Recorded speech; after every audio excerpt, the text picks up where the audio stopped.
5 seconds to insertion. You found a bomb. Make your way to its location and defuse it. Setting up recon drone.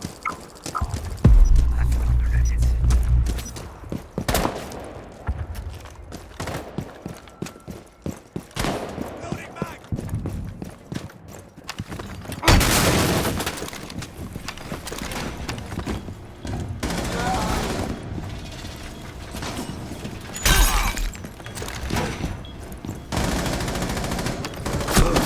4 last operator standing.